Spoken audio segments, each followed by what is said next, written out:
Sir আমার ঘুমাতে ইচ্ছা করছে অথবা ঘুম পাচ্ছে, এই কথাটা আমরা মানে ইংলিশে কিভাবে বলতে পারি? খুব ভালো একটা কোশ্চেন করেছো তুমি। আমরা কিন্তু প্রতিনিয়ত বলি যে আমার খেতে ইচ্ছে করছে বা খেতে ইচ্ছে করছে না, বা আমার ঘুম পাচ্ছে, আমার কান্না পাচ্ছে, আমার কান্না করতে ইচ্ছে করছে। কোনো কিছু করতে ইচ্ছে করা বোঝাতে আমাদের একটা সুন্দর স্মার্ট একটা স্ট্রাকচারে বাক্যটা প্রয়োগ করি।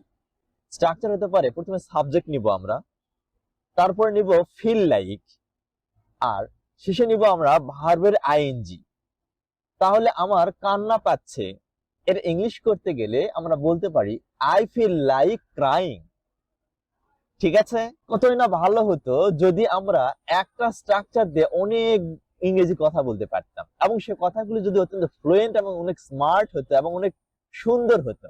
আজকে তেমন করে আমরা কিছু সেন্টেন্স স্ট্রাকচারে কথা বলবো, যেগুলোতে আপনি নিজে উপকৃত হবেন আশা করি।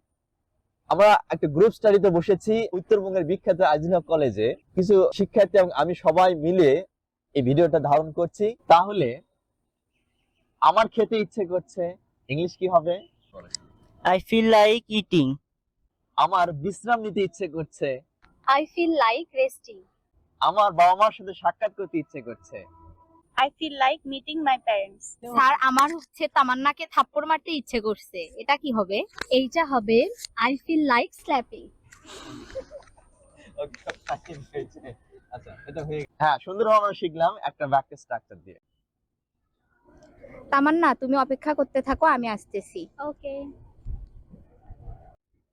অন্বেষা তামান্নাকে বলেছে তুমি অপেক্ষা করতে থাকো, তুমি খেলতে থাকো, তুমি বলতে থাকো, তুমি পড়তে থাকো, তুমি লিখতে থাকো।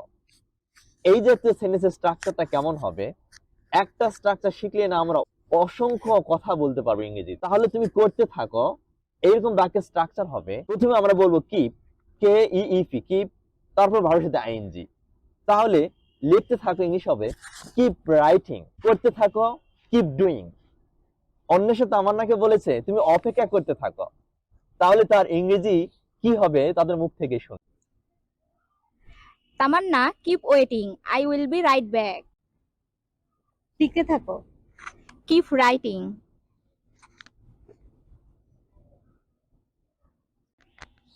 ভাবতে থাকো কিপ থিংকিং। বাই।